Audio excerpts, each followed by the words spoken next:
Beleza, galera? Então vamos lá. Aula de hoje a gente vai estar falando sobre distribuição eletrônica, ou seja, como que aqueles elétrons estão configurados naquela eletrosfera. Ok? Beleza? Então vamos começar aqui. O objetivo da nossa aula, então, vai ser compreender como que os elétrons se organizam em camadas ao redor do núcleo do átomo, identificando os níveis de energia. Beleza? Começando aqui. Mãe, hoje meu professor de ciências comparou o átomo a uma cebola. Uma cebola? Como assim? A cebola é composta por átomos. Não foi isso, ele disse. Já pararam para pensar como que uma cebola pode nos ajudar a entender o átomo? Ele fez uma analogia, tá certo? Por quê? Se você olhar a cebola, você pode fazer uma comparação com o núcleo, sendo essa parte central, e em volta, cada anelzinho dessa cebola, a gente coloca como sendo uma camada de energia, tá certo? Olhando ali do lado, ó, você tem aqui, por exemplo, no caso do magnésio. O magnésio, ele tem número atômico 12. Se ele tem número atômico 12, quantos prótons ele tem no núcleo? 12. Manuel, se ele tem 12 prótons, se ele tem número atômico 12, quantos prótons ele tem no núcleo? 12, beleza. Se ele tem então 12 prótons no núcleo, Isabelle, quantos elétrons ele tem que ter na eletrosfera? 12 prótons no núcleo, quantos elétrons na eletrosfera? 12 cargas positivas, quantas cargas negativas ele tem que ter? Pode falar mais alto? 12 também, beleza. Então aqui, pensando, se você tem ali a cebola com as suas camadas, os átomos também têm essas camadas de energia. Então é essa comparação, é essa analogia que a gente faz entre a cebola e o nosso átomo, tá certo? Então, relembrando, o núcleo vai conter a carga positiva, tá certo? Que são os prótons, tá? Os nêutrons que não têm carga. E em volta ali a gente tem a eletrosfera. Tá? Essa eletrosfera a gente também chama de nuvem eletrônica. Só que essa nuvem eletrônica ela tem uma certa distribuição em camadas, tá? Lembrando que os elétrons são carregados negativamente. Então o que vai acontecer é que esses elétrons eles estão ali, ó, girando rapidamente em torno daquele núcleo, tá certo? A velocidade é muito, muito alta. E com isso você não consegue dizer exatamente onde está a sua posição. Quando a gente estudou sobre modelos atômicos, lembra lá, tinha a bola de bilhar, né, que evoluiu para aquele pudim de passas, então você passa a ter carga positiva e negativa, tá? Que evoluiu para você ter uma região onde você se concentra a carga positiva e em volta você tem um vazio muito grande, mas onde você tem a carga negativa, tá? E por fim, a gente viu lá em Niels Bohr que você tinha, junto com o Rutherford, essa distribuição em camadas. O mais aceito hoje em dia, né, o que é mais recente, é o Schrödinger. No caso de Schrödinger, você tem ali uma probabilidade, uma região maior onde você consegue encontrar o elétron. Porque como ele é muito pequenininho, você não consegue ver exatamente onde ele está. Então você tem uma chance maior de estar encontrando o elétron em determinada região. E essas regiões são as camadas de energia, são as camadas eletrônicas que a gente vai ver agora. Bom, então cada um daqueles anéis, fazendo a comparação com a cebola, tá? Corresponde a um nível de energia. E aí os níveis de menor energia estão mais próximos do núcleo e os níveis de maior energia estão mais afastados. Faz sentido, porque se você tem muita energia mais próxima, o que ia acontecer? Aquele elétron ia colidir com o núcleo, tá certo? Por outro lado, aquele elétron que está mais longe, você tem que ter mais energia para manter o peso, né, dentro daquela eletrosfera. Então, os elétrons são atraídos pelo núcleo, né, lembrando que são positivos e cargas negativas se atraem. E aí, com isso, a gente também tem uma outra questão. Por outro lado, os elétrons que estão mais próximos do núcleo são mais difíceis de você remover. Na natureza, a grande maioria das ligações químicas entre os átomos acontece por causa desse equilíbrio de elétrons que você vai ter ali. Então, uns átomos vão ter mais elétrons, outros menos, e nisso eles vão conseguir se ligar. O que vai acontecer é que, para você ter esse tipo de ligação, a gente vai ter esses elétrons sendo removidos ou sendo acrescentados normalmente nas últimas camadas, tá certo? Por quê? Porque também é mais difícil daquele núcleo estar interagindo do outro lado. Então é mais fácil de você conseguir remover e aí fazer as ligações, mas isso é coisa para a próxima aula. Então aqui, distribuição eletrônica. Falei com vocês que os níveis de energia são divididos em camadas e são 7 camadas. Camada K, MNO-P, tá certo? E o que acontece é que como você tem níveis de energia, você também tem quantidades diferentes de elétrons em cada uma dessas camadas. Por exemplo, a camada K, que é a camada mais próxima do núcleo, a gente pode ter no máximo somente 2 elétrons. A camada L, tá certo? A gente pode ter no máximo 8, que é a segunda camada. A terceira camada, que é a camada M, no máximo 18 elétrons. Na camada N e na camada O, quarta e quinta camada, no máximo 32 elétrons. Na sexta camada, no máximo 18 elétrons. E na última camada, no máximo 8. Tá certo? Galera, a maioria, se a gente pegar a tabela periódica, a maioria dos átomos mais recentes foram sintetizados no laboratório. Tá certo? Então, o máximo que a gente conseguiu sintetizar e observar seus elétrons foi até a camada K. As outras camadas também existem, só que você não tem preenchimento com os elétrons. Tá certo? E aí o que vai acontecer é que dentro de cada camada, vamos imaginar que aquilo ali seja um trem, dizendo assim, tá? Dentro de cada trenzinho você tem ali determinados vagões diferentes, tá certo? Então, por exemplo, a gente coloca as letras chamadas de S, P, D e F, chamadas de subníveis de energia, ou seja, dentro de cada camada de energia você ainda tem um subnível de energia, tá certo? Então aqui, quem foi que determinou isso, tá? Foi esse cientista chamado de Linus Pauling, tá certo? E foi ele que criou uma distribuição eletrônica para a gente conseguir visualizar melhor essa configuração dentro de cada camada eletrônica, tá certo? Ele chamou isso aqui de diagrama de Pauling, beleza? Então as camadas aqui, camada 1, camada K, camada 2, camada L, camada 3, camada M, camada 4, camada N, camada 5, O, 6, P e 7, Q. O que ele colocou aqui pra gente?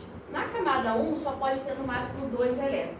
E aí, aquele subnível que a gente tinha, o subnível S, ele só consegue ter no máximo 2 elétrons. Ou seja, no vagão 1, você só consegue ter um assento duplo. Ou seja, você só consegue ter 2 elétrons ali dentro. Ok? Na camada 2, que comporta no máximo 8 elétrons, 2 mais 6 igual a 8. Por quê? Porque o 2 só comporta no máximo 2 assentos. O S, desculpa, só comporta no máximo 2 assentos. E o P só comporta no máximo 6 assentos. O que a gente vai estar vendo aqui? 2 elétrons mais 6 elétrons igual a 8, que é a capacidade máxima de elétrons que você tem naquela camada. No terceiro nível, o que você tem aqui? S, assento que comporta no máximo 2 elétrons. P, assento que comporta no máximo 6 elétrons. E D, que comporta no máximo 10 elétrons. Tá certo? No total, 2 mais 6, 8. 8 mais 10, 18. Beleza? Embaixo, na camada 4, vocês estão vendo que está sempre representado na frente, né? Um númerozinho para poder indicar qual é a camada. Na camada 4, você tem um S, tá certo? 4, S2, 2 elétrons aqui. 4P6, 6 elétrons aqui. 4D, 10, 10 elétrons aqui. E 4F14. O que a gente vai ter que saber lá na frente aqui qual é o tipo de subnível e como que esse subnível... Muito bem, Isabelle Siqueira. Isabelle, vamos lá. Tá bom. Que o quê? Que na camada subnível S comporta no máximo 2 elétrons, no subnível P comporta no máximo 6, no subnível D comporta no máximo 10 e no F no máximo 14. Total aqui 32. Camada O no máximo 32, mesma configuração que o 4, e camada P no máximo 18, camada Q no máximo 8. Ok? Beleza? Só que a distribuição, ela não é linear que nem a gente está vendo aqui. Vamos pensar ali num átomo muito grande, tá? Como no caso do urânio, por exemplo, 92 elétrons. Quando eu tiver que distribuir esses 92 elétrons, eu não coloco ele de forma linear. Eu não coloco aqui 2, depois 2, mais 6, mais 2, mais 6, mais 10, mais 2, mais 6, mais 10, mais 14. Pauling viu que existe uma hierarquia. E claro, também pensa, gente, a gente tem aquela quantidade toda aqui de camadas. Você não vai preenchendo cada camada por vez. Como você tem camadas disponíveis, ele vai distribuindo aqueles elétrons ao longo das camadas, mas mesmo antes dele preencher, uma camada mais interna, ele já tem espaço para colocar elétron na próxima camada, para você não ter aquele acúmulo de energia daqueles elétrons ali centralizados. Ok? Agora, eu quero que vocês percebam. Vocês estão vendo essas setinhas aqui?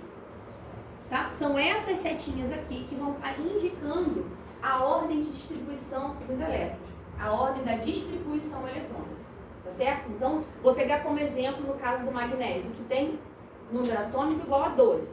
Se ele tem número atômico igual a 12 e está no seu estado neutro, quantos elétrons ele tem que ter?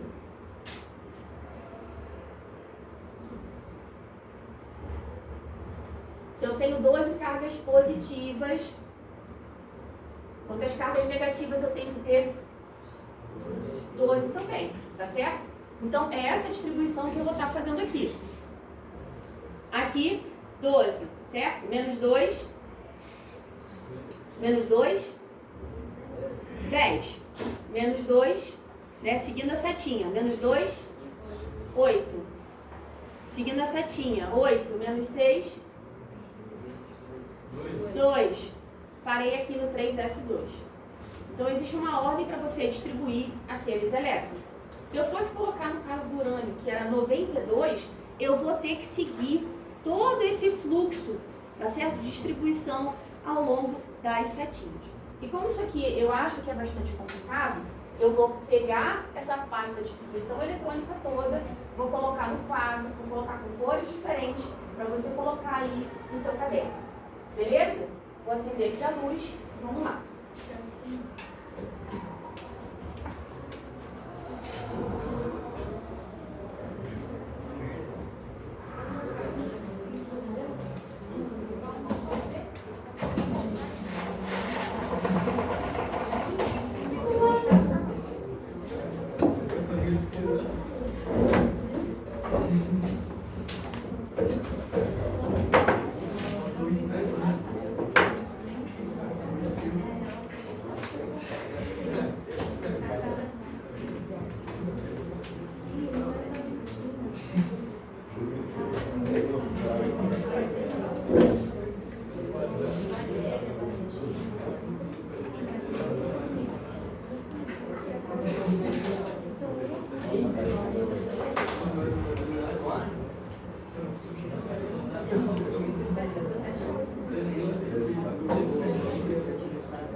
Paulinho.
Beleza, galera? Agora o que vocês têm que prestar atenção? A ordem das setinhas, tá certo?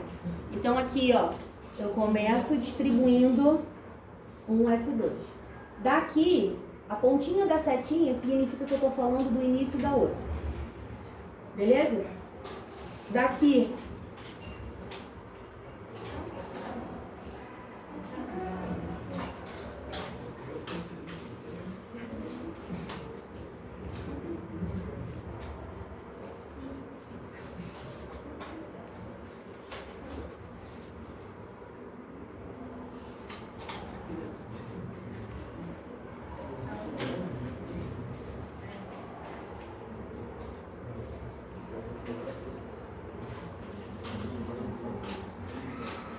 ok? Quando vocês acabarem, vocês me avisem, por favor, porque eu tenho que escrever essa ordem toda de maneira linear.